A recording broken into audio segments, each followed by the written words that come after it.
Hola queridos alumnos, qué gusto saludarlos de nuevo. Bueno, ahora hacemos la clase grabada directamente, así que bueno, solamente la verán en otro momento, pero bueno, es un gusto saludarlos.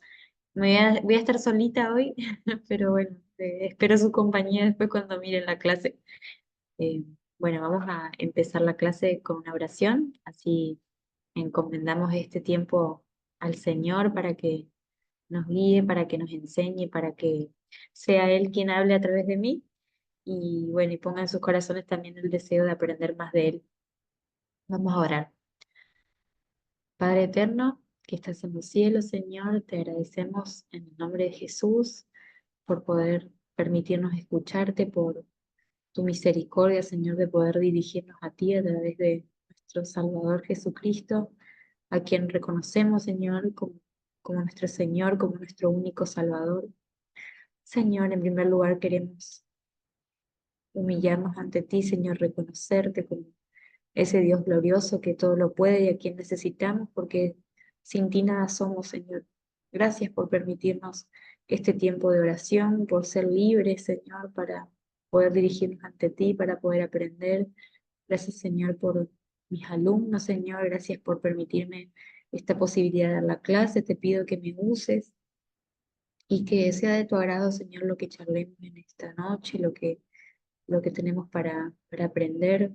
Y te pido que sea también de agrado en los corazones de mis hermanos que van a recibir esta enseñanza, que lo puedan poner en práctica para que tu iglesia crezca, Señor, y para que tu nombre sea enaltecido.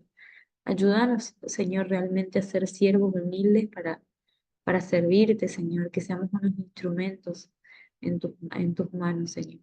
Gracias por todo, te pido tu compañía en lo que queda de esta clase y que podamos disfrutarlo. En tu santo nombre, mi Jesús, te pido y te agradezco todo esto. Bueno, como habíamos hablado en la clase pasada, hoy vamos a tratar de terminar la unidad número 3 y esto va a ser lo que van a tener que tratar de tener en cuenta para el examen de el fin de semana que viene. Yo les voy a compartir de nuevo el PowerPoint que estuvimos viendo. Vamos a hacer un pequeño repasito de lo que vimos, muy rápido porque esto está súper fresco. Vamos a tratar en este apartado, en esta unidad específicamente lo que es el aconsejado, es decir, las características y todo lo que tiene que ver con la persona que va a estar a nuestro cuidado, por decirlo así, nuestro aconsejado. Entonces, vamos a ver quién es esta persona, estamos viendo quiénes son los que necesitan consejería.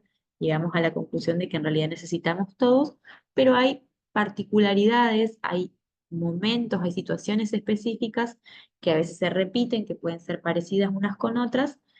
em, Algunas son realmente nuevas, pero que demarcan por ahí la necesidad de una compañía. Entonces, habíamos visto un poquito de este proceso, eh, pequeñas cosas que tenemos que tener en cuenta a la hora de en- encontrarnos y, bueno, intentar ayudar a nuestros aconsejados a resolver su problema o a encontrar por lo menos el problema para poder empezar a trabajar. Habíamos visto los principios generales para comprender a esa otra persona, tratar de corrernos de ese lugar de atención, tener siempre una actitud de comprensión, de discreción, ejercer ese arte de escuchar, empezar a desarrollar esa habilidad de escuchar y en base a eso empezar a desarrollar ideas nuevas sobre cómo preguntar, sobre cómo indagar sobre eso que nos llama la atención de la persona y sobre eso que le genera sufrimiento. Y pero también vamos a tener en cuenta, y es lo que nos adentramos ahora, que la persona tiene muchas influencias, ¿no? Sobre todo del medio en el que vive, en el que convive, y tiene que ver también esa influencia con cómo fue conformada su personalidad, cómo fue su crianza. Todo eso tiene que ver con aspectos de la personalidad que la persona va a ir forjando a lo largo de toda su vida, no importa la edad que tenga. Entonces hablamos desde la psicología que hay dos componentes básicos de la personalidad. Una es la herencia y otro es el ambiente. Es decir, que va a tener que ver con la dimensión de lo genético por un lado y por otro lado con todo lo aprendido desde la primera infancia, desde el nacimiento. Entonces, dentro de este componente hereditario, nosotros vemos que, bueno, obviamente que la herencia tiene que ver con ese legado genético que nos dejan nuestros padres, nuestros abuelos, nuestros ancestros, y que son como pequeños ingredientes que van dentro de la personalidad. No es lo único que hace la personalidad, pero sí son pequeñas cositas que se van sumando para poder decir, esta persona es así. Entonces, sabemos que la herencia, digamos, tiene que ver con el componente genético, digamos, que juega un papel muy importante, sobre todo en lo que son las características físicas, en las características de adquirir a veces la mala herencia, por así decir, la parte mala de algunas enfermedades, pero también tiene que ver con nuestro temperamento y con nuestra forma de ser.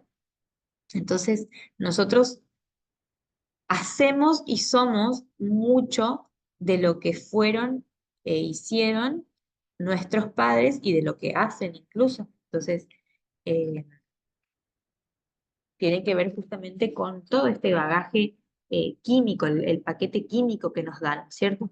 Entonces, ahí vemos, por ejemplo, bueno, el parecido de nuestro color de ojos, nuestro color de pelo. Se habla incluso de un gen dominante y un gen recesivo o en receso. Entonces, por ejemplo, si mis padres uno tiene los ojos azules y el otro tiene ojos marrones, yo voy a salir obviamente con uno de esos dos, o no, pero por ejemplo puedo salir con ojos celestes, como es mi caso, pero mi gen, ese es el gen dominante, pero mi gen en receso va a ser marrones si es que mi mamá o mi papá, uno de los dos, tiene el otro color. Lo mismo pasa con el color de piel, con el color de pelo. Entonces, ¿eso qué va a hacer? Va a predisponer a las generaciones siguientes a que pueda salir ese nuevo bebé con el gen dominante o el gen en receso, tanto de la madre como del padre. Y así se forma la cadena, ¿no? de la herencia genética. Entonces, como veíamos, no solo se heredan estos componentes físicos, sino que también hay componentes comportamentales que se heredan. Antes se creía, incluso la psicología tiene diferentes opiniones al respecto, y antes se creía, por ejemplo, que nosotros somos una tabula rasa, que nacemos como en blanco y que todo lo que somos tiene que ver con lo que hacen de nosotros. Hoy, por ejemplo, se comprueba que no, que en realidad el componente genético tiene mucho que ver. Incluso hay niños que no se crían nunca con algún progenitor, sin embargo, tienen formas de sentarse parecidas, tienen formas de gesticular e incluso tienen formas de comportarse. El otro día me decía una paciente que no se crió con su papá, que si bien tenía cierto contacto, pero nunca convivió con su papá, y ahora de grande, a sus 30 años, empieza a tener cierto acercamiento con el papá. Y que le llamó la atención de cómo hay pequeñas cosas que parecieran que no tienen nada que ver, pero que sin embargo a ella le sorprendían de cómo lo genético tenía que ver. Y decía como, me contaba algunas cosas, pero entre esas estaba, por ejemplo, me dice, el papá le decía que en su casa, por ejemplo, pueden golpear la puerta todas las veces que quieran, pero él no sale a recibir a la gente. No le gusta, no lo hace, no lo hace. No vamos a entrar en discusión si eso está bien o está mal, pero simplemente eso. Y a ella le había llamado mucho la atención porque me dice, yo soy igual, igual. Y cómo es esto de que sacamos algo tan parecido que puede ser casualidad, pero bueno, se correspondían otro tipo de cosas también que daban lugar a que no era solo casualidad, sino que también era genético. Entonces, eh, se dice, por ejemplo, ¿no? Fulanito heredó el mal carácter del papá o del abuelo, o camina igual.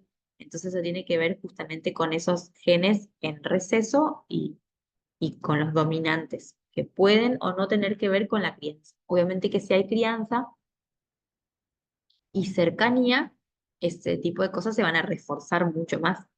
Entonces ahí es donde entra en juego el ambiente, que tiene que ver con todo lo que abarca a la persona desde su nacimiento hasta la actualidad. Entonces ahí el primer ambiente, obviamente, en el que se relaciona a ese bebé va a ser su casa, sus progenitores o sus cuidadores, y bueno, padres, tíos, hermanos, primos, si es un niño que fue criado con otras personas, también todo lo que tiene que ver con su crianza, ¿no?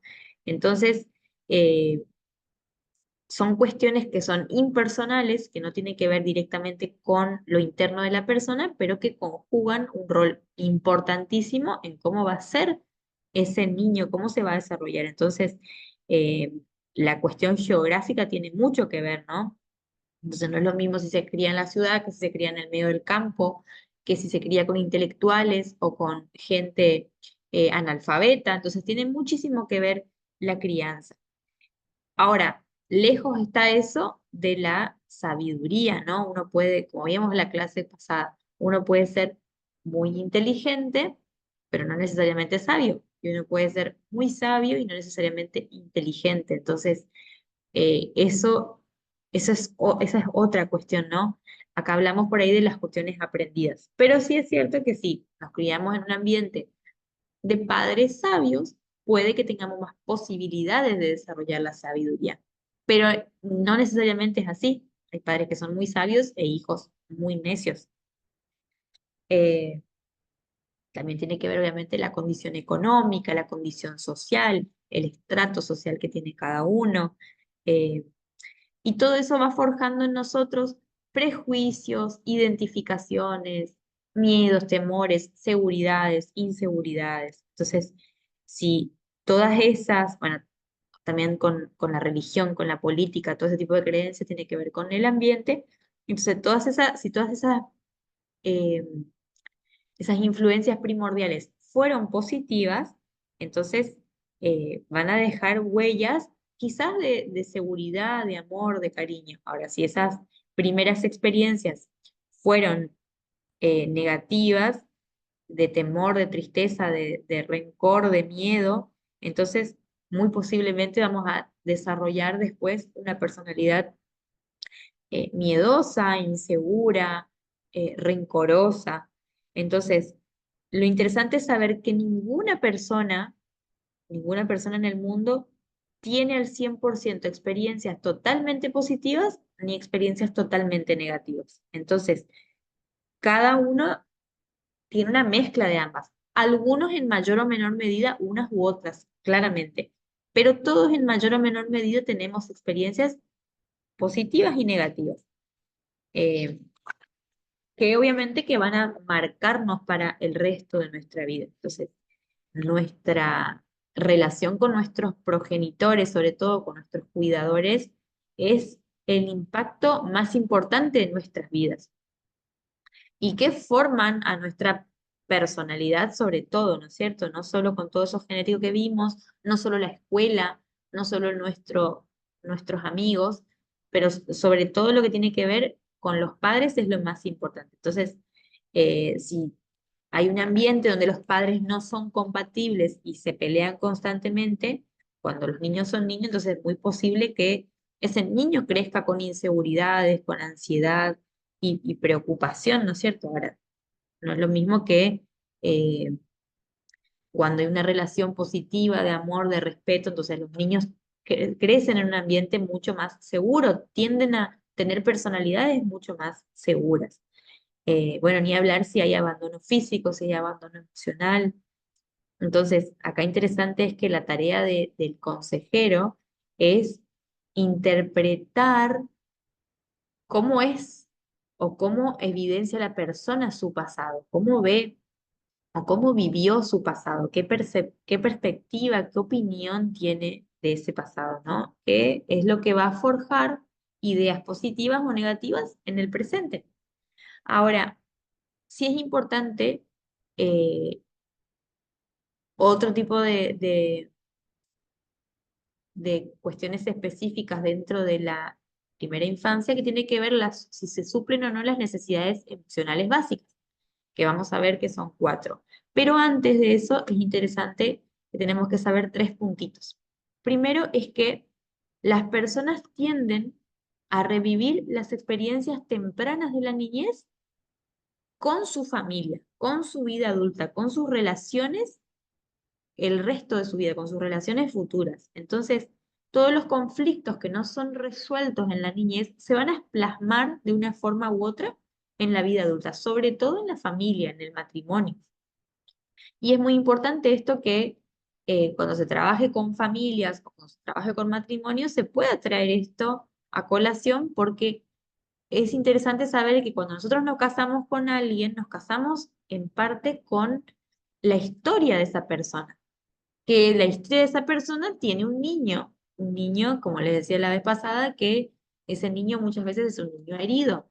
En cierta forma todos tenemos una parte del niño herido, pero hay niños que vienen muy heridos y esas cuestiones no resueltas de su niñez se van a ver reflejadas en conflictos después en la vida adulta, sobre todo cuando se tiene que ser compañero y ser padre, porque cuando uno es padre revive el ser niño, el ser hijo. Otro punto importante es que eh, todo comportamiento de la persona tiene un significado y un propósito en la dimensión inconsciente. A veces eso es positivo y a veces es negativo, pero todas las cuestiones que pasan tienen ese propósito inconsciente. Ahora, es interesante ir conociéndolo, pero la persona no se va a dar cuenta al 100% de eso. Entonces, otro de nuestros puntos es que eh, nosotros a la hora de aconsejar tenemos que ser cuidadosos en cómo se tratan estos temas, porque la persona no necesariamente tiene un nivel de profundidad muy grande cuando se hablan de estas cosas. Entonces la persona no necesariamente va a entender, y esa es la parte que tenemos que ayudarle, ¿no? A por qué eh, es incontrolable con las compras o por qué tiene una forma compulsiva de, bueno, de las compras o de hacer cosas, o por qué tiene una necesidad excesiva de que lo elogien, de que lo aprueben, de que lo festejen. Entonces la persona muy posiblemente no se va a estar dando cuenta de eso. Nuestro trabajo es investigar y hacerlo consciente para la persona. Pero siempre hay que tener cuidado porque no todos están en el mismo nivel de preparación para esto. Y es algo que va de a poco. Entonces, el comportamiento que tienen es lo exterior, pero no entienden muy bien por qué viene, de dónde viene. Ven, nosotros tampoco, pero la idea es investigar juntos, pero ser cuidadosos en los temas que vamos tocando, justamente porque podemos pre- pre- eh, predestinar a que la persona haga una barrera con nosotros, una barrera inconsciente y ni siquiera se dé cuenta o quiera darse cuenta de eso porque empiezan a actuar estos mecanismos de defensa, ¿no? ¿No? Esto es complicado y cómo lo voy a empezar a sacar a la luz. Entonces, genera una barrera. Nosotros tenemos que tener cuidado con cómo entramos ahí. Eh, Ahora vamos a ver esas necesidades emocionales básicas, que lo ideal es que estas necesidades emocionales estén suplidas para que la persona pueda desarrollarse de una manera más sana en la vida. Muchos no tienen realmente cubiertas estas necesidades emocionales básicas, pero sí logran a lo largo de la vida sanarlas, trabajarlas y poder realmente tener una vida buena y linda sin rencor hacia esto. Pero sí es cierto que son heridas que es necesario sanarlas. Hay algunos que zafan de tener que sanarlas porque ya las vienen ya viene suplida, ¿no? Porque sí tuvieron cubiertas estas necesidades emocionales. La primera es eh, el amor y el efecto emocional. Entonces, la parte más interesante, más importante, mejor dicho, de la crianza de los niños es que tiene que haber amor. tan simple y básico como eso, de que tiene que haber amor. Entonces, un bebé necesita la seguridad del ser acariciado, del ser consentido, de ser alzado, de ser alimentado, pero sobre todo el hecho de que reciba atención y afecto, no solamente el hecho de suplir la necesidad física. Entonces, este bebé tiene que sentir que no es rechazado. Entonces, un bebé que es rechazado en su niñez, en, en el futuro manifestará ese rechazo o será una persona que se retrae y que le cueste sentir amor, sentirse amado o dar amor, o que constantemente esté buscando la atención y el afecto de cualquier persona que se le asome porque no lo tuvo, digamos. Entonces puede tener mucha dificultad para relacionarse sanamente con los demás. Otra de las necesidades emocionales básicas es la seguridad emocional. Eh, Ahora, con respecto a lo anterior, la iglesia, ¿cómo debe actuar, no? Con personas que no tuvieron esa necesidad cubierta? Y debería ser una iglesia que reciba a las personas con amor y que le hagan sentir realmente importantes, que le hagan sentir ese afecto. Hay que tener cuidado con el contacto físico, porque algunos son muy reacios a esto, pero donde la persona se abre realmente necesita abrazos, palmadas en la espalda, apretones de mano, pero siempre hay que tener cuidado con los primeros encuentros con la persona, ¿no? Entonces es interesante que la iglesia enseñe formas claras y directas de amor, sobre todo eh, enseñar ese amor de manera directa de ese amor de Jesús. Hay mucha gente que tiene un conflicto con el Padre, digamos, donde no recibió ese amor de parte del Padre o hay abandono paterno, entonces les cuesta mucho ver a ese Dios como amoroso. Justamente ahí el nexo creo que es Jesús. Entonces, eh, estuvo todo muy bien pensado, ¿no? El segundo, como les decía, es la otra necesidad básica, que es sobre todo la biológica. En este sentido, la necesidad viene del lado de satisfacer los aspectos físicos, pero sí está eh, de manera indirecta esta parte emocional, porque si bien se suple el dar comida, techo, ropa, educación, eh, todo esto puede estar sin amor. Entonces, al no tener todo esto con amor, no hay seguridad emocional, hay inseguridad emocional porque se suple todo lo físico y todo lo económico, pero no desde la parte de que incluso la biología lo necesita y es se habla de biología, pero en realidad eh, no solo desde el aspecto de satisfacer esa necesidad, porque fíjense que incluso los animales eh, la madre tiene esta parte de satisfacer a su cría en lo que necesita para salir al mundo, pero siempre es con amor. Entonces, nosotros, obviamente que no estamos excluidos de esto, al contrario, mucho, con mucha más razón. Eh, entonces, la forma en la que se va a recibir esta seguridad biológica, física y económica tiene que estar dada desde un lazo de amor también.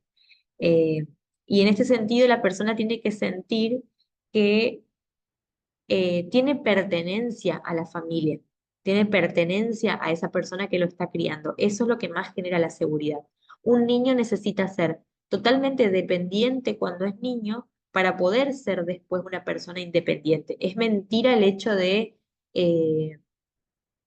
déjalo llorar para que sea más fuerte, déjalo llorar para que refuerce los pulmones. Una tremenda pavada y es un acto totalmente violento. Un bebé no tiene que quedarse llorando. Se calma con la mamá y no es un malcriado ni un manipulador. El bebé necesita esa exterogestación, que es justamente la mamá en brazos, porque eso es lo único que le da seguridad. Tuvo 9 meses en la panza y no va a aprender habilidades solo con estar acostado y aprender a llorar, menos estar en una habitación solito. Si se lo deja en una habitación solo, ese bebé requiere disponibilidad, requiere que si llora, la mamá esté presente o el que esté vaya a darle contención. porque los niños no manipulan. Eso es una creencia muy errónea.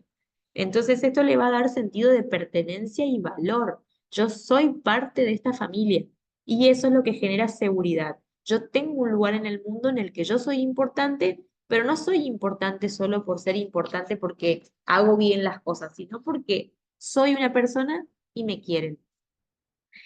Ahora, con respecto al cuidado desde la iglesia, es importante que la iglesia pueda afirmar el valor que tiene cada persona en la comunidad cristiana. Entonces, eh, obviamente que hay que buscar evitar situaciones de rechazo y, y se deben promover actividades donde la persona pueda sentirse parte e involucrarse de acuerdo a sus capacidades y sus gustos.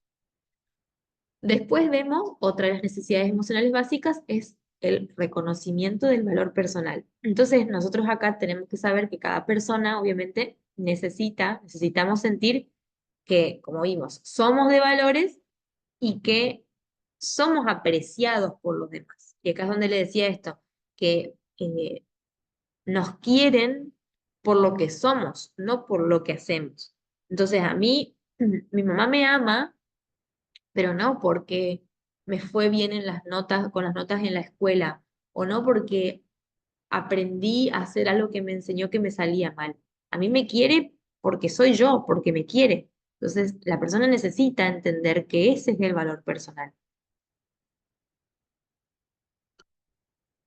Es decir, que tiene un lugar importante y que la contribución que pueda dar a ese seno familiar realmente es valioso y de importancia, ¿no? Es decir, que nosotros tenemos que saber que la existencia en el mundo puede marcar una diferencia en la vida del otro. O sea, hay gente que dice, si da lo mismo si yo estoy o no estoy. El otro día mirábamos una película y nos causó gracia una parte, pero a la vez nos dejó pensando porque había como una escena donde una persona que tiene como es una serie en una película, como que tiene rasgos melancólicos, tiene como un temperamento así un tanto depresivo, y tuvo ahí como unos intentos de suicidio, y bueno, hubo una escena en la que lo entraron a robar al lugar donde trabajaba y lo dejaron atado toda la noche con una bolsa en la cabeza y recién después al otro día su padre va hasta el lugar de trabajo y lo encuentra y él dice, eh, me dejaron toda la noche acá y realmente nadie se dio cuenta de que yo no existía, o sea, les da lo mismo, pueden dejar acá atado todo un día y viniste vos de casualidad porque necesitabas algo, no porque me estabas buscando. Entonces, bueno, la escena era como todo en humor, pero de fondo realmente escondía otra cosa, ¿no? Eh, Cómo hay muchas personas que se sienten que su existencia no vale, entonces el lugar de la iglesia tiene que ser de realmente darle ese reconocimiento a la persona. Eso no quiere decir hacerla sentir como víctima y andar atrás de esa persona como un perrito faldero, como se dice, no, es realmente hacerle entender de que su lugar en esta comunidad cuenta y es importante la contribución que pueda haber. Entonces vemos que hay un montón de gente que es muy frustrada en muchos aspectos de su vida, como que si hace algo, necesita la aprobación de los otros, necesita el elogio. Entonces hay mamás, por ejemplo, frustradas porque hacen todas las cosas de la casa o cocinan y sus hijos o marido no le dan las gracias. Entonces se frustra, por ejemplo. O que alguien necesite o el marido, no sé, arregla las cosas en la casa y necesita que la mujer le dé la aprobación de que estuvo bien lo que hizo y gracias porque lo hiciste. eh, y como que si no lo tiene, no se siente satisfecha. Bueno, dentro de la iglesia se ve muchísimo eso, ¿no? Entonces, vemos que una persona que tiene suplida esta, se largó a llover, no sé si se escucha, pero llueve muy lindo. Así que se escucha es eso. La persona que tiene suplida esta necesidad emocional que se entiende que tuvo suplidas las anteriores, desarrolla una personalidad que es madura. O Entonces, tiene sentido valor propio y no necesita el elogio y la constante aprobación de todo lo que hace de parte de un otro. Se puede seguir haciendo las cosas y puede sentirse seguro, si bien uno siempre en algún momento de la vida, sobre todo cuando empieza algo nuevo, necesita cierto aval para saber si está en un buen camino, pero es muy diferente el tener que necesitar todo el tiempo el consentimiento del otro. Entonces, una persona que es segura de sí misma puede enfrentar cosas y animarse a cosas nuevas y seguir en algún proyecto sin la necesidad de que todo el tiempo esté alguien chupándole las medias, ¿no? Hablando mal y pronto. Y por último, la otra necesidad emocional básica es el sentimiento de que la vida tiene un sentido, de que tiene un significado. Y acá está el autor que yo les había mencionado la vez pasada, que es de Víctor Frank, que él estuvo muchos años en un campo de concentración y descubrió el concepto de la logoterapia, que justamente insiste en eso de que la persona tiene eh, un por qué vivir más allá del cómo le toca vivir. Entonces, si la persona tiene un por qué vivir, puede soportar un montón de cómo vivir, ¿se entiende? Puede que tenga que atravesar situaciones muy difíciles, un gran ejemplo que vemos en la Biblia es Pablo, pero como tenía sentido su vida, la vida tiene un significado, tiene un más allá, pudo soportar y se puede soportar el cómo vivir esas circunstancias. Porque Dios no nos promete que no vamos a tener dificultades y que todo lo que vamos a hacer va a ser suplido al 100%, al 100% y que por tener algún consejero cristiano dentro de la iglesia, eh, nuestros problemas van a ser resueltos y que vamos a vivir al 100% bien en todo. Eso no, la Biblia no lo promete, al menos no la Biblia que tenemos nosotros. Eh, pero sí es cierto que se puede soportar y se puede vivir bien porque uno tiene un propósito en la vida, tiene un sentido. Entonces la vida tiene que tener sentido y sentirse significancia con lo que hace para poder eh, tener justamente una mirada distinta del futuro, una esperanza, ¿no? Entonces el sentido de valor y de que la vida tiene sentido es lo que más ayuda a las personas cuando están en un momento de total desánimo, frustración y duelo sobre todo, ¿no? Entonces, cuando la gente siente que tiene valor y sobre todo que está aportando algo y que tiene un propósito para vivir que es más allá, que es por Dios, por Cristo, entonces las circunstancias externas se vuelven un poco más llevaderas. Jesús dijo, como menciona el autor en Mateo 6:33, más bien buscad primeramente el reino de Dios y su justicia, y todas estas cosas les serán añadidas. Entonces todo el resto puede ser más tolerado, ¿no? Vemos de esta manera que el comportamiento humano va a ser un reflejo de si estas necesidades emocionales fueron cubiertas o no. Quizás ustedes pueden ir pensando en alguna persona, pueden ir pensando en sí mismos, pueden pensar ejemplos, donde puede ser con el descubrimiento de esto un poco más evidente si estas emociones, necesidades emocionales fueron realmente cubiertas o no. Como vemos, es de mucha importancia el medio, ¿no? El medio ambiente donde la persona crece, donde se desarrolla, pero también es muy importante donde en este momento está parada. Entonces nosotros podemos indagar en la persona cómo es su familia, cómo está compuesta, qué hace en sus tiempos libres, cómo son sus amigos, cuáles son sus círculos de convivencia, de relacionarse, qué actividades hace, todo eso tiene mucho que ver, porque se dice que las personas que son más cercanas a cada persona, ¿no? Son las que determinan muchísimo, eh, son las que reflejan y determinan mucho la personalidad, la mente, el pensamiento y las emociones de esa persona. Entonces es muy importante evaluar quiénes son las personas que nos rodean y con qué nos relacionamos constantemente o la mayoría de los días. Bueno, con esto nos adentramos a otro tema que son los trastornos de la personalidad. Acá yo les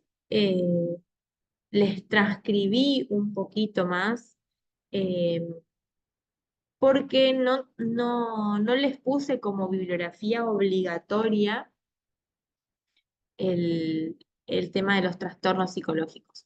¿Por qué? Porque mi interés no es que ustedes diagnostiquen, ni tampoco como consejeros cristianos la idea es hacer eso, sino simplemente tener un conocimiento un poco más general, un poco más amplio, un poco más en detalle de ciertos trastornos que por ahí pueden ser diagnosticados por otra persona, por otro profesional, y que a ustedes su aconsejado venga a decirles, bueno, yo tengo diagnóstico de trastorno generalizado del desarrollo, o tengo TOC, o tengo una depresión. Bueno, entonces, ¿qué es eso? La idea es esto, que ustedes puedan conocer a grandes rasgos cuáles son las más comunes que vemos que se presentan y que puedan tener una idea un poco general de cómo es la manifestación, de cómo son los síntomas, para poder entenderla.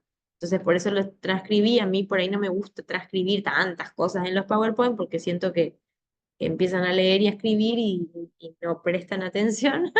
Pero como esta es una clase grabada y ustedes después le pueden poner pausa, tranquilamente lo van a tener ahí, así que ahora por ahí me escuchan y después lo copian, pero vamos a ir viéndolo juntos porque quería que quede plasmado en esto con un poquito más de detalle porque no les puse bibliografía, sobre todo por eso. Después, si ustedes tienen interés en libros sobre esto, yo les puedo recomendar algunos, les puedo pasar algunos que tengo en PDF, eh, pero bueno, mi interés es que conozcan un poquito más. Con esto yo les traje unos videitos que algunos tienen un tinte como humorístico, pero quiero aclarar esto de que la intención no es tomárselo como algo gracioso, ni como una burla, ni que es algo para minimizar. Simplemente son caricaturas un poco animadas, algunas, que me parecieron como que las que más explicaban cómo se manifiestan estos trastornos, sobre todo el trastorno de ansiedad y el TOC. Eh, el TOC es el trastorno obsesivo compulsivo o la neurosis obsesiva también, como suele llamarse. Pero bueno, son como un poquito animados, pero vuelvo a aclarar esto de que en realidad quien sufre esto no lo ve como algo gracioso, no es gracioso porque justamente es un trastorno y cuando hablamos de trastorno quiere decir que la persona no está pudiendo desarrollarse con naturalidad, con normalidad y con su cotidianidad en la vida común, en la vida cotidiana. Entonces, cuando hay algo que trastorna esto, realmente es algo que es feo. Vemos acá, para empezar, ay, el trastorno generalizado de la personalidad.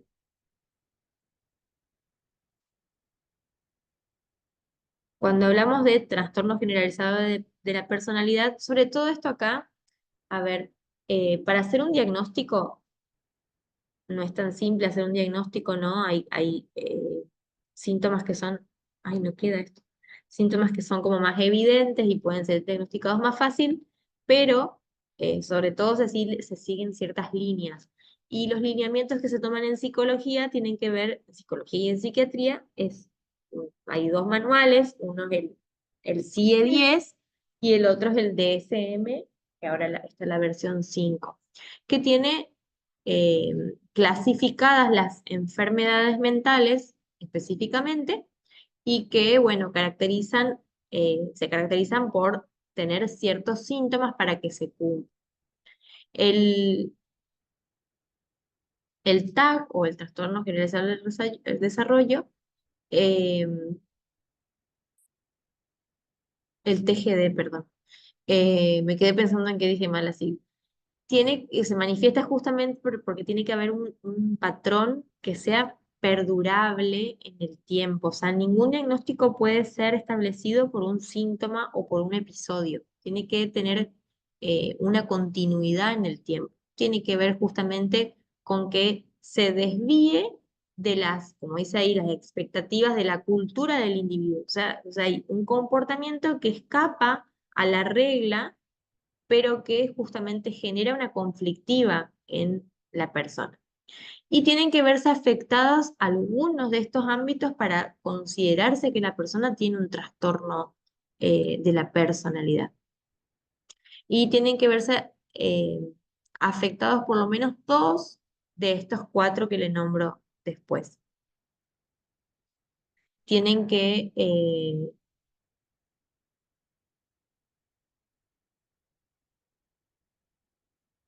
no, claro, de estos cuatro que vienen acá, perdón.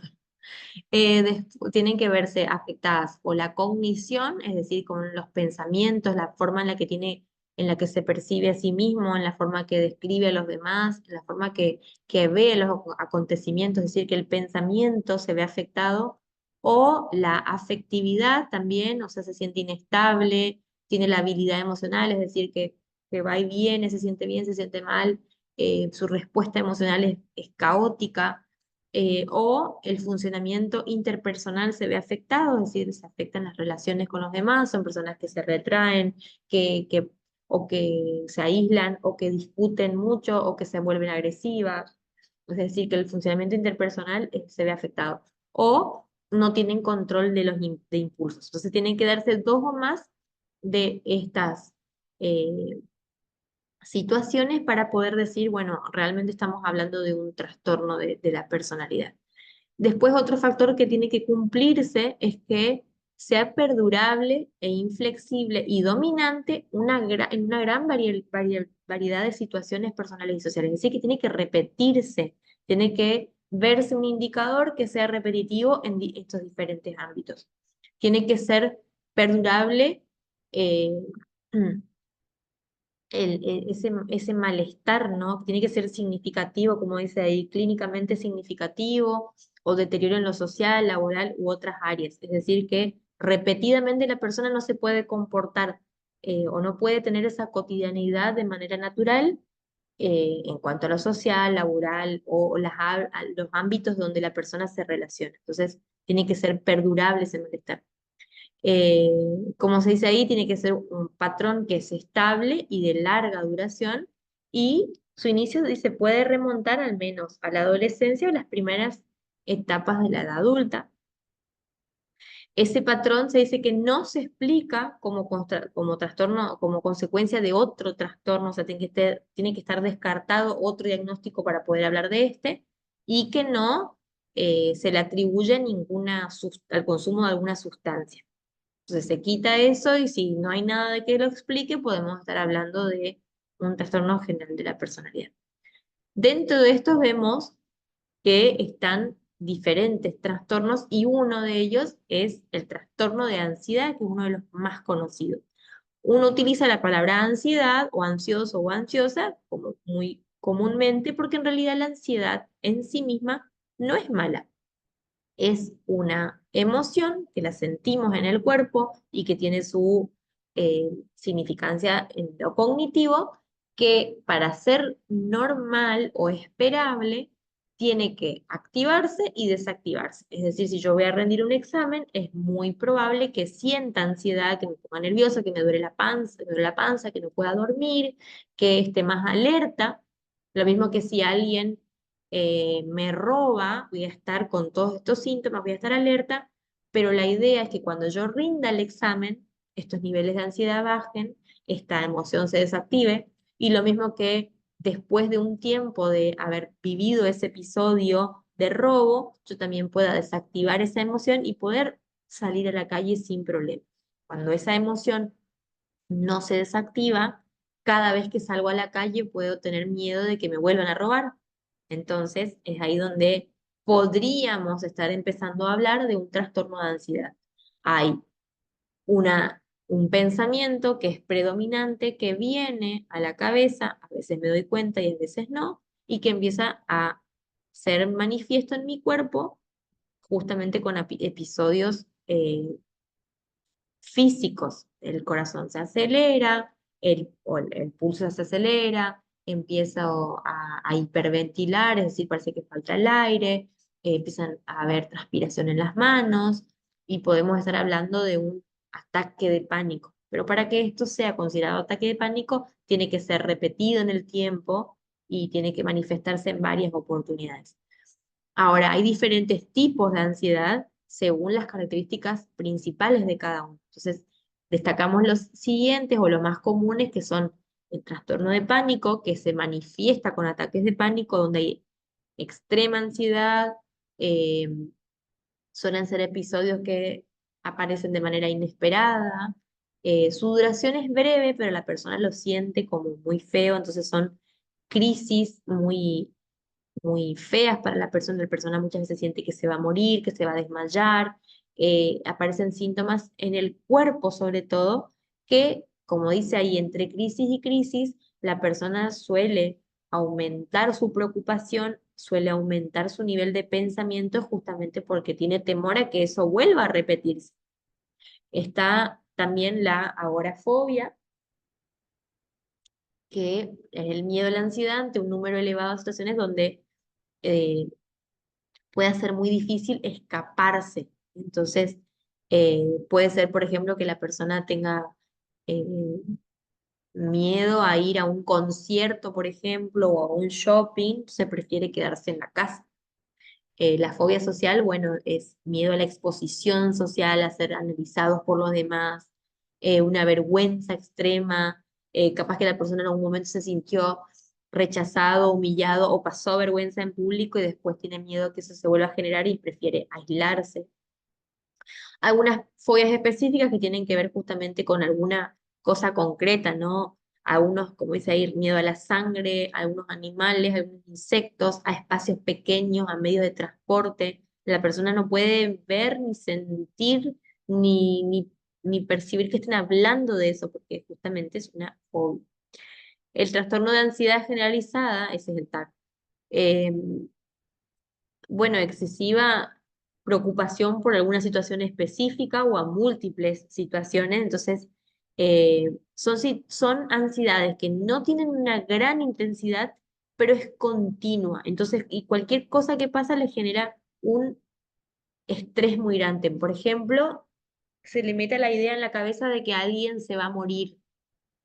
Entonces, el miedo a la muerte empieza a ser como constante, o miedo a que algo malo va a pasar. Entonces, es un miedo grande. Y después está la ansiedad por separación, que generalmente se da eh, en la niñez, digamos, en niños y en niñas, porque es el miedo a la separación de las figuras de apego o de las personas que le cuidan. Después, por ejemplo, acá está otro que es el mutismo selectivo, donde también se ve esto en niños, adolescentes, donde puede que en su lugar de confort se hablen constantemente, pero después en la escuela o con otros ambientes no les salga a hablar. Quien tiene ansiedad suele tener varios tipos distintos de ansiedad, esto también es cierto. Ahora les quiero mostrar un videíto donde vamos a ver un poquito más expresado esto, como de una manera un poco más dinámica. Quiero ver cuál de estos es. Sí, es este.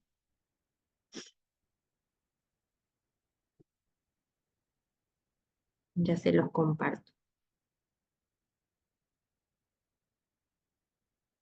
Mm. Yo espero que lo vean, porque no tengo a quien preguntarle si lo están viendo o no. Si no, después se los paso. Pero bueno, ahí les pongo.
Bueno,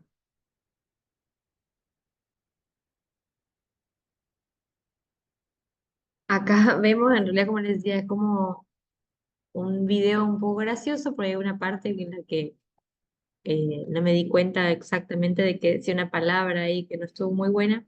Les pido disculpas por eso, pero es como que tiene un tono gracioso decir cómo son nuestros pensamientos, porque realmente funcionan de esa manera. Vienen como a molestar de a poquitito y nuestra parte consciente le quiere decir, no, eso no es cierto, no, eso no es cierto, queremos espantar a ese fantasma. Pero fíjense cómo viene de a poquitito a querer molestarnos igual, easy, easy. Y justamente hay que tener mucho cuidado con esto porque ese easy es al que nosotros le damos respuesta. Una de las técnicas, por ejemplo, bueno, hay muchas cosas para hacer ahí, pero una de las técnicas que se utiliza es justamente no darle respuesta a ese easy, qué tal, si, que, con el que solemos generarnos un sufrimiento nosotros solos. Después, si alguno tiene alguna duda sobre esto, podemos charlar un poquito más, pero bueno, esto es como para que lo veamos como a grandes rasgos. Después, otro que es bastante común es el trastorno depresivo. Bueno, y acá quisiera mostrarles primero el video y después eh, vamos a ver lo que dice ahí. Esperen que lo encuentre primero. Yo los tenía todos hoy abiertos, no sé qué pasó con esto. Desaparecieron. Creo que me abre un video de la vez por eso.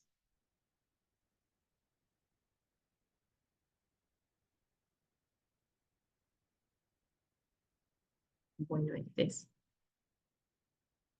Capaz lo vieron.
Bueno, creo que de todos los videitos este es el que más me gusta porque creo que da un enfoque muy claro acerca de lo que es la depresión y quizás alguno que haya pasado por esto puede sentirse identificado y poder entenderlo un poco más.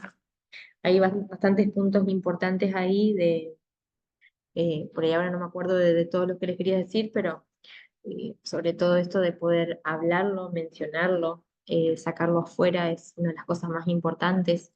El hecho de la actividad física, sí o sí es recomendable la actividad física.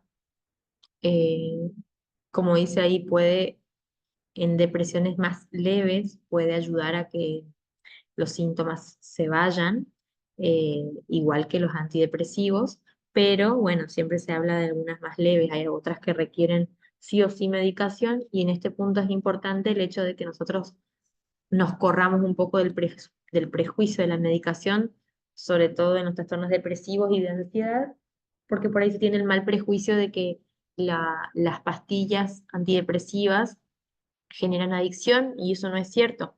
En realidad están clasificadas como IRSS y por otro lado las benzodiazepinas.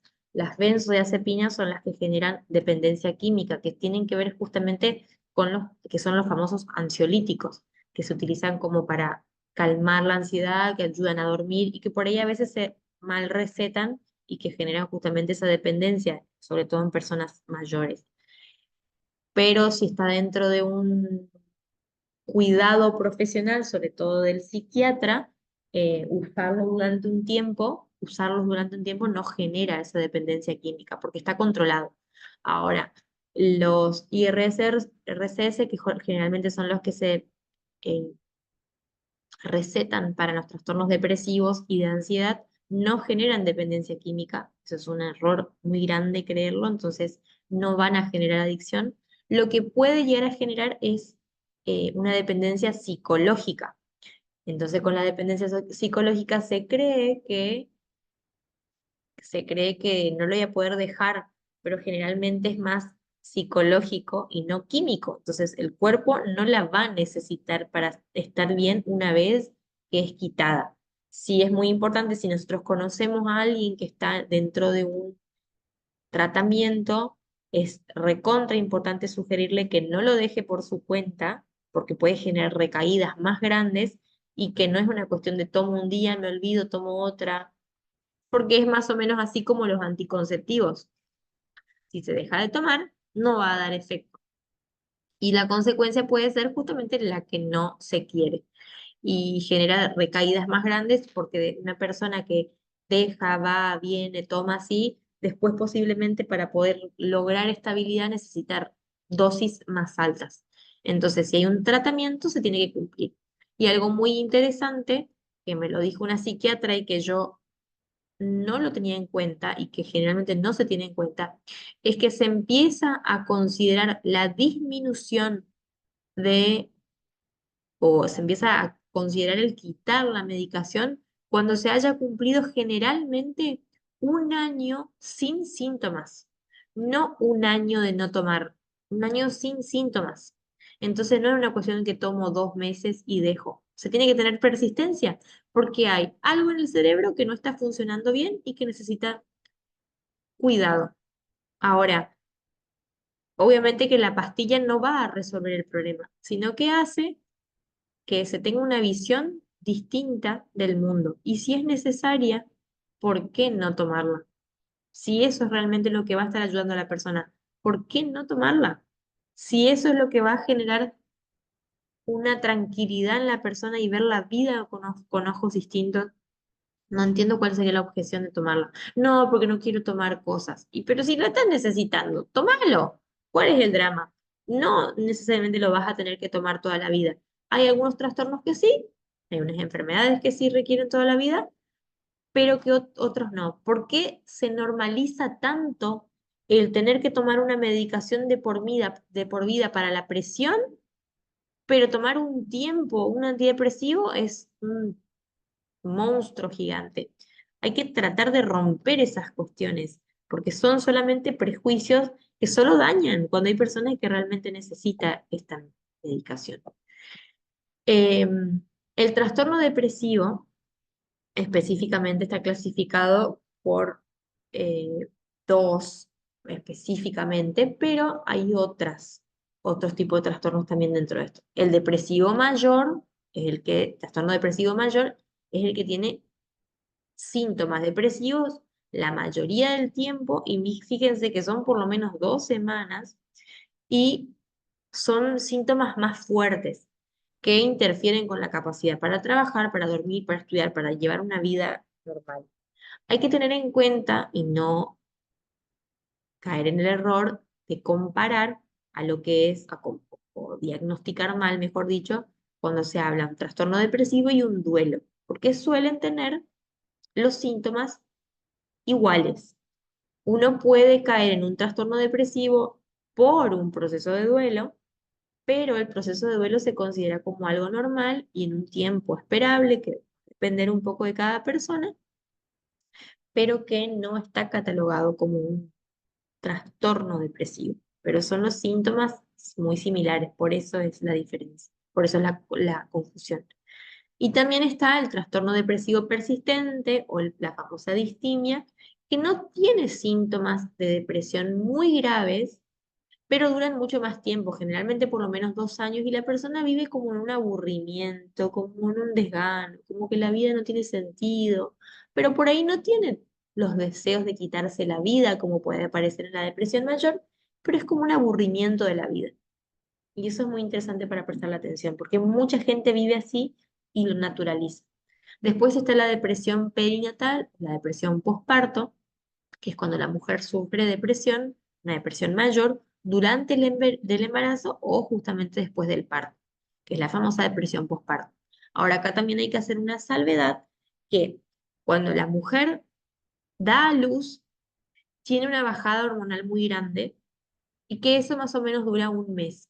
Hay algo que se diferencia del trastorno depresivo, que es la famosa tristeza puerperal, posparto o baby blues, también se le dice, que es normal y tiene todos estos síntomas, pero están más o menos dentro del mes de nacido el bebé. Si se pasa este tiempo, más o menos, se puede estar hablando de una depresión postparto, que hay que atender distinta con medicación. Dentro de este mes es como lo que se espera como normal, porque hay un cambio de vida muy grande en la mamá, porque no duerme, porque la demanda es solo para el bebé, porque la atención está solo en el bebé, porque requiere una demanda del cuerpo muy grande y, y justamente por esta bajada hormonal. Pero pasado este tiempo, hay que evaluar si no se habla de una depresión postparto, que incluso la depresión postparto puede aparecer hasta un año después del cumplimiento del bebé, digamos, de un año. Después hay otro tipo de trastorno depresivo que es el trastorno afectivo estacional, que generalmente aparece en las estaciones del año en las que hay menos sol, que tienen que ver con los finales del otoño, principios de invierno, y hay personas que lo ven desaparecido en la primavera, en otoño, justamente porque hay más color y más sol, que el sol es un antidepresivo natural. Ahora, em, los signos y síntomas de la depresión, ¿cuáles son los más frecuentes? Un sentimiento persistente de tristeza, de ansiedad, de vacío. Entonces, acá hay otra cosa que tener en cuenta, es que generalmente la ansiedad esconde un trastorno depresivo. No siempre, pero hay angustia en la ansiedad. Hay depresiones que son más depresivas, hay depresiones que son ansiosas. No siempre la persona que tiene la necesidad, el deseo, de no querer levantarse de la cama, solo es una depresión. Hay personas que no encuentran un lugar y necesitan no estar con gente, pero con gente no se siente bien, y no quieren estar sola, y sola tampoco se siente bien, y es una ansiedad adentro que la persona no sabe cómo manejarse y son las famosas depresiones ansiosas. Otro de los síntomas son la desesperanza, pesimismo, desánimo constante, no hay sentido para vivir. La persona se puede sentir más irritable, frustrada, intranquila, puede tener una autoestima muy baja, se siente culpable, inútil, con impotencia, pérdida de interés o placer en las actividades, en los pasatiempos, nada tiene sentido, no le encuentra placer a nada, y una disminución en la energía o sensación de que se está más lento, es como el famoso letargo. Cuesta todo el doble, y sobre todo como veíamos en el video, cuando se tiene que estar fingiendo, todo eso cuesta muchísimo más. Después vamos a ver el trastorno obsesivo compulsivo. El trastorno obsesivo compulsivo, el famoso TOC, es una afección que consiste en presentar pensamientos, que son las famosas obsesiones, no puedo dejar de pensar en esto, que tienen a la vez rituales, que son las famosas compulsiones, que son cosas que se hacen en el comportamiento que se repiten una y otra vez. Obviamente que esto interfiere en su vida y la persona parece que no puede ni controlar ni detener. ¿Qué cosas causan el trastorno obsesivo compulsivo? No se conoce al 100%, pero tiene que ver con factores genéticos, con la biología y la química de la persona, pero también generalmente son manifestaciones que se dan o que se pueden evidenciar en la primera infancia, que tiene que ver con la crianza. Los síntomas, ¿cuáles son? La persona puede tener síntomas de obsesiones, compulsiones o ambos. Hay trastornos obsesivos que no son compulsivos, es decir, que no tienen estos rituales. Sin embargo, son obsesiones. La persona no puede parar de pensar en eso y le genera ansiedad. Por ejemplo, una persona puede tener la idea de que está en público y que va a gritar una obscenidad y se le mete en la cabeza la idea de que va a hacerlo, pero nunca lo hace. Entonces puede generar un ritual para dejar de hacerlo. Cada vez que me viene este pensamiento, entonces, frotándome las manos así, se me va el pensamiento. O tengo que ir y venir y salir y venir varias veces a algún lado. Pero también puede pasar, esa es la famosa compulsión ritual, pero también puede pasar que solo se quede en el pensamiento, que nunca se concrete, pero que igual atormente a la persona. Entonces, algunas de los pensamientos, de las obsesiones más comunes son miedo a los gérmenes o a la contaminación, miedo a perder o extraviar algo, miedo a que alguna persona se muera. Entonces yo tengo que hacer cierto ritual para que esta persona no se muera. Tengo que decir tantas veces esto, entonces evito que se muera. ¿Y qué pasa en la cabeza de la persona? La persona sabe que eso no tiene sentido, pero lo tiene que hacer igual. Entonces, preocupaciones por prejuicios que le puedan afectar a la persona o a otros, pensamientos prohibidos no deseados que involucran sexo o religión. Eso también es muy común. Por ejemplo, que a una persona que no tiene estructura perversa se le meta en la cabeza la idea de que va a ir a hacerle, de que va a ir a violar a un bebé, pero sabe que su moral no le permite hacer eso, ni siquiera tiene deseo de hacerlo. Pero la obsesión es tan grande que se le mete en la cabeza de que va a ir a hacerlo y sufre con eso porque no lo va a concretar nunca, porque no es su estructura, no hay deseo ni placer en eso. Al contrario, genera culpa.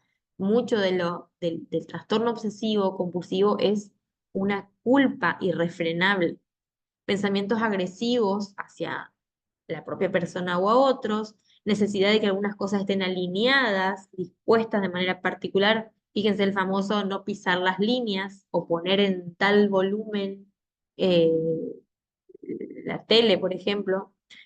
Y las compulsiones tienen que ver justamente con comportamientos que siente que debe hacer una y otra vez para reducir la ansiedad de ese pensamiento, o sea, detiene el pensamiento obsesivo un tiempo y generalmente tiene que ver con la limpieza y lavado de manos excesivos, verificar repetidamente las cosas, como si la puerta está abierta, si el horno está apagado, contar algo compulsivamente, ordenar y organizar las cosas de una manera particular y precisa.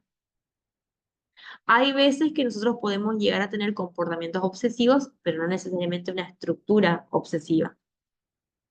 ¿A quién no le pasó en algún momento estar eso? Ay, no tengo que pisar la línea. En algún momento pasa. O no me puedo dormir si no cierro la puerta del placar. Nos puede pasar. Tenemos rasgos obsesivos. Esos son rasgos, pero no necesariamente un trastorno. Es muy distinto. A la persona le dificulta la vida tener un trastorno obsesivo compulsivo, así como cualquiera de los trastornos que vimos.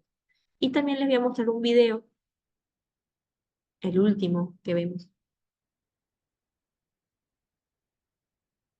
Espero que después no me digan que no vieron ninguno de los videos.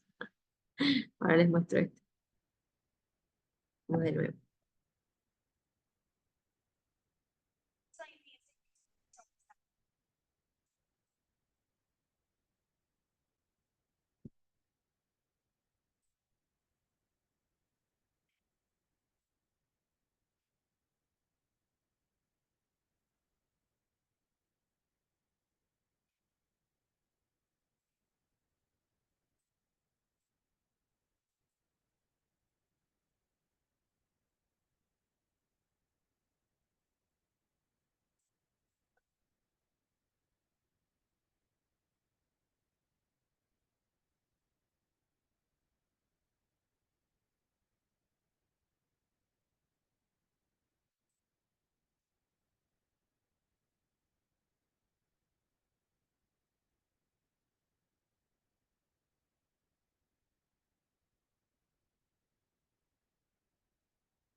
Bueno, vieron que si uno se trata de poner en el lugar es tremendo porque realmente genera sufrimiento y hay mucha gente que vive así y ni siquiera sabe qué es lo que le está pasando o no se animan porque genera vergüenza, culpa. El trastorno obsesivo generalmente genera esto, culpa, vergüenza y, y es mucho más común de lo que uno cree.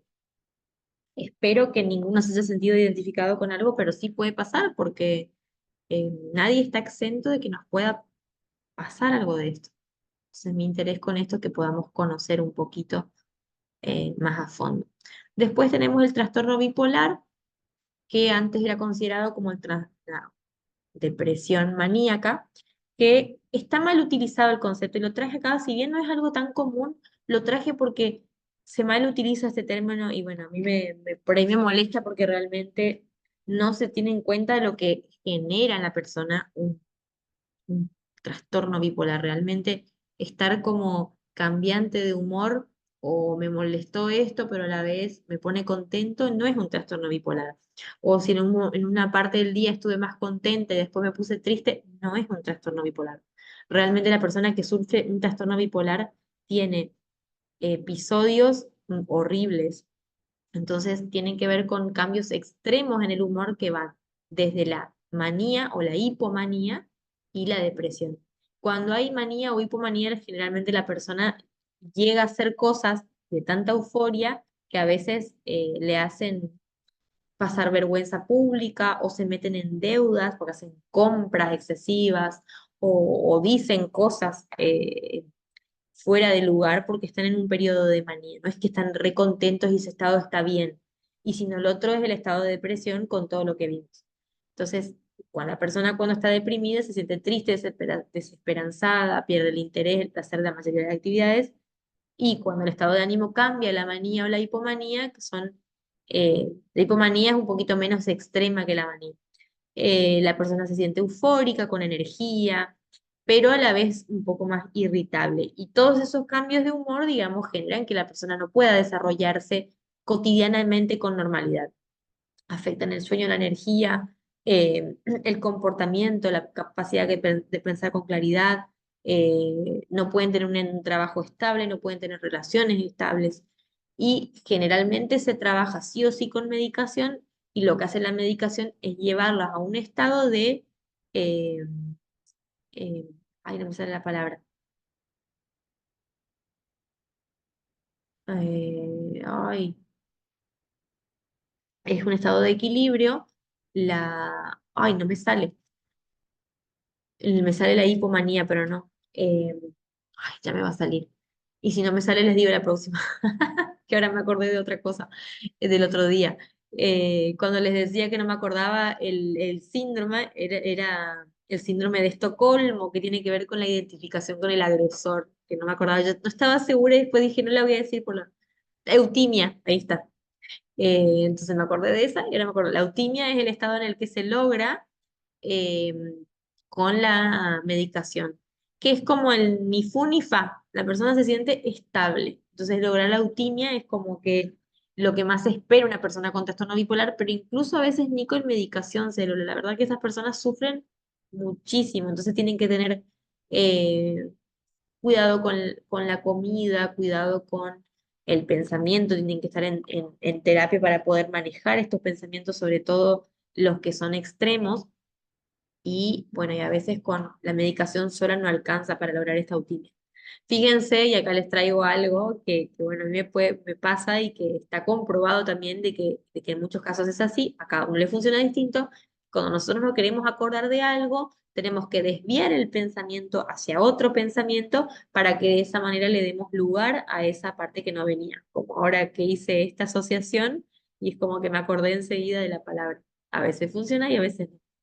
Pero bueno, eh, básicamente esto es el trastorno bipolar que tiene también eh, un espectro que es un poco más normal, que es la ciclotimia. La ciclotimia tiene que ver con los cambios de ánimo que van desde la depresión hasta la estabilidad, que la persona cuando está en momentos de estabilidad no es en manía ni hipomanía y logra sentirse como bien, pero tiene episodios que varían a la depresión, la famosa ciclotimia, que es como un poco más dentro de la normalidad de la bipolaridad, pero como que está dentro del espectro.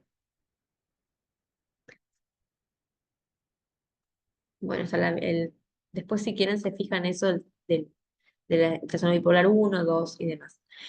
Después hay otra que les traje que es el famoso narcisismo, que lo habrán escuchado.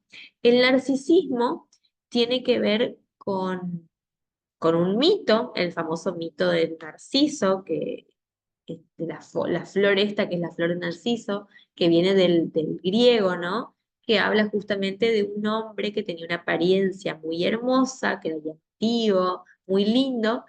Y bueno, hay diferentes historias dentro de la mitología de quiénes eran los padres y demás, pero dice que había justamente una ninfa que estaba enamorada de Narciso y que, bueno, dice que muchos hombres y muchas mujeres estaban enamoradas de Narciso, pero él que las rechazaba a todos. Y había particularmente una que estaba muy herida por ese amor que necesitaba de Narciso y que era la famosa ninfa que se llamaba Eco. Y esa ninfa supuestamente había disgustado a una diosa y le había dado como un castigo. Entonces dice que Eco iba a repetir todas las últimas palabras que alguien dijera. Entonces dice que en un momento se encontró Narciso con Eco en el bosque, él estaba caminando y sintió como que alguien lo seguía y dijo, preguntó, ¿hay alguien aquí? Y Eco respondió, aquí, aquí y como que fue incapaz de ser ocultada por los árboles y Narciso le gritó, ven, que venga, ¿no es cierto? Y bueno, y Eco salió de entre los árboles como muy entusiasmada por el llamado de Narciso, pero cuando salió con los brazos abiertos, este Narciso la rechazó. Entonces dice que la negó como cruelmente su amor. Entonces Eco, muy desolada, dice que se ocultó en una cueva y que allí se consumió y que solo quedó su voz. Y que de ahí viene el famoso el mito del eco, de cómo se repite, ¿no? Una pavada muy grande, pero después termina en que yo no sé si les cerré el PowerPoint o no, pero por las dudas se los voy a abrir. Termina en que él estaba en... Ay, no sé si se los cerré. Bueno, yo se lo voy a poner y si no, de última me avisan. Creo que lo van a ver. Dicen que él después estaba en... Fue a un lago y que vio su imagen y que había visto una imagen tan hermosa que quiso ir hacia esa imagen.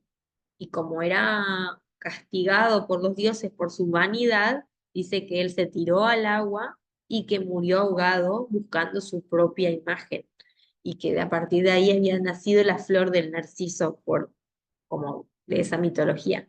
De ahí viene la mitología. Obviamente que son pavadas, pero que de ahí viene la explicación del famoso narcisismo para la psicología. ¿Y qué quiere decir el famoso narcisismo? Que es el amor en exceso a uno mismo. Y ese amor en exceso, en realidad lo que viene a esconder es un yo, una personalidad tan chiquitita que necesita ser halagada, protegida, festejada por otros, porque si no, se deja ver esa personalidad tan chiquitita. Para que no se deje ver esa personalidad chiquitita, esa persona necesita ser del todo brillante y reluciente para que no pueda mostrar esa inferioridad que siente. Entonces, ¿cómo son las características de una persona narcisista? Eh, Ay, no me deja ver la parte de arriba. Siempre pongo cosas muy arriba en el Power. Bueno, dice que tiene un aire de superioridad, que es irrazonable, necesita constantemente la admiración de otros, sentir que merecen tener privilegios, recibir un trato especial, eh, siempre hace que las cosas que hace son como más buenas de lo que son en realidad.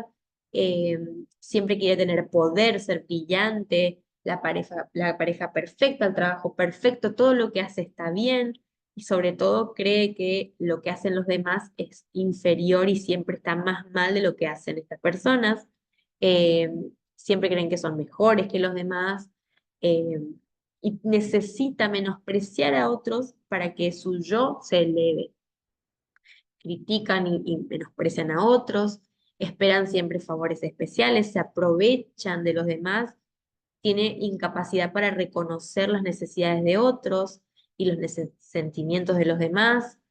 eh, Se cree envidiable, se comporta con arrogancia, alardea mucho de lo que es, son personas muy egocéntricas, muy engreídas, insiste que siempre es el mejor en esto, tienen, alguien se fue de viaje, bueno, pero fíjate que no te vayan a robar en el viaje, porque yo la otra vez fui a un viaje y a mí me fue re bien, o alguien se compró un auto y está muy contento y tiene un auto mejor, o le tira abajo su idea. Entonces, una persona con un trastorno narcisista se comporta, eh, otra vez quedo ahí arriba, puede impacientarse o ponerse, bueno, nerviosa, enojarse cuando no reconoce su trato especial, tiene dificultades para interactuar con otras personas y puede sentirse menospreciada con facilidad, necesita tener el control de la otra persona, por eso son personas que tienen un mal manejo de las emociones. Reaccionan con ira, con desdén, tratan con desprecio, le hacen sentir menos, necesitan tener control de las relaciones, por eso son personas que generalmente se suelen ver en la violencia de género porque se muestran primeramente como personas muy gratas, muy agradables, muy hermosas, pero esconden por detrás ese manejo, esa falta de manejo de las emociones, tienen dificultad para controlar los impulsos, no saben cómo manejar situaciones de estrés, entonces siempre buscan salirse con las suyas y cuando no se salen con las suyas no saben cómo manejar eso y no pueden tener una víctima y van detrás de otra, evitan situaciones donde pueden mostrarse su fracaso o fracasar, y son personas que son temperamentales, y cuando no alcanzan la perfección se muestran muy irritables y tienden a deprimirse, y tienen sentimientos ocultos de inseguridad, de vergüenza, humillación, o sea, tienen miedo que la gente se dé cuenta de que son un fracaso realmente. Son personas que necesitan relucir y menospreciar a otros para que su yo chiquitito no se vea. Generalmente se considera como un trastorno eh, emocional que con tratamiento puede ser trabajado. Ahora, hay otro que también como que es medio nuevo, no lo puse ahí, pero que es el síndrome de Ubris, que a veces puede verse como que es un trastorno de un ego desmedido, pero que generalmente desprecia todas las eh, opiniones de los demás y las necesidades de los demás. Es como un orgullo, una arrogancia extrema. Y algo interesante de esto es que fíjense que algo que Dios, de las pocas cosas que menciona la Biblia que aborrece, una de las que menciona, no sé si no la única, me van a ayudar ustedes, me dicen, pero que lo que aborrece es la arrogancia. Entonces, qué interesante y no convertirse en alguien vanidoso y arrogante, ¿no? Pero bueno, este síndrome es un poco nuevo. Bueno, con esto terminamos la unidad número 3 y yo quería que con esto ustedes tengan un pantallazo un poco general de los trastornos, de las enfermedades mentales. Como digo, no para diagnosticar, sino que para que podamos entender un poquito más quizás cosas que nos pasan y que con esto busquemos ayuda, y sino también tratar de entender un poquito a las personas que están cerca y que también nos puede pasar de que alguien venga con alguna situación de estas y que nosotros podamos por lo menos entenderlas, sobre todo no juzgarlas y quizás recomendar cuando hay una necesidad específica de ayuda profesional, pero que sobre todo podamos entenderlas y que en cierta medida podamos saber cómo orientarlas y acompañarlas. Bueno, con esto vamos a cerrar la clase de hoy. Nos reencontramos, si Dios quiere, el viernes de manera presencial vayan leyendo, estudiando, cualquier duda, saben que pueden preguntarme sin problema. Y bueno, hasta acá llegamos con esta clase. Les deseo que tengan eh, un lindo día para cuando vean esto, un buen descanso, una linda semana y que Dios los guarde, los bendiga, los cuide y que podamos encontrarnos con bien en la próxima clase. Besos a todos. Chau, chau.